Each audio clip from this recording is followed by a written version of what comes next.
Réagir peut tout changer. Chaque année, 220 000 femmes se déclarent victimes de violences de la part de leur conjoint ou ex-conjoint.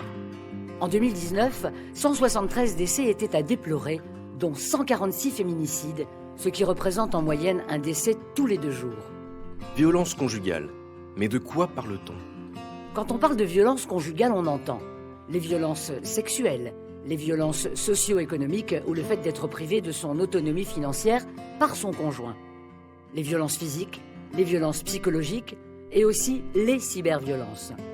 Et qui sont les victimes? Les principales victimes de violences conjugales sont les femmes. Néanmoins, 28% des violences déclarées concernent les hommes. De plus, lorsque les relations sont dégradées au domicile, les enfants, eux aussi, sont en danger. Enfin, personne n'est à l'abri. Les études montrent que les violences conjugales concernent toute catégorie socio-professionnelle.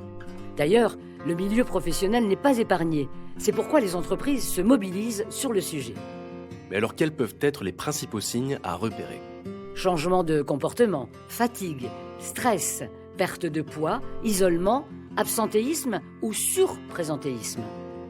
Réagir peut tout changer. Souvent, les victimes sont isolées et ignorent leurs droits et les dispositifs d'accompagnement.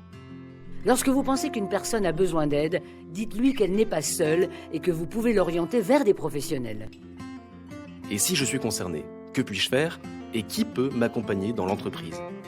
Le médecin du travail, l'assistant social, l'infirmier de santé au travail, mais parfois aussi vos collègues, votre service RH ou votre manager, qui pourront vous orienter vers l'équipe médico-sociale. Bref, vous l'avez compris, dans l'entreprise, tout le monde peut agir, alors ne restez pas seul. Mais concrètement, comment ça se passe? Que ce soit le médecin du travail, l'infirmier ou l'assistant social, le champ des possibles vous sera expliqué. Auprès de qui porter plainte? Quels droits puis-je mobiliser? Comment préparer mon départ et me mettre à l'abri? De plus, ces professionnels vous accompagneront et pourront assurer le lien auprès des autres acteurs à mobiliser selon vos besoins. Les associations de protection des victimes, la police, les structures d'accueil, les services d'accès aux droits. Pour ne pas rester seul face à cette situation et à tout moment, contactez le numéro national d'écoute, d'information et d'orientation des violences femmes info.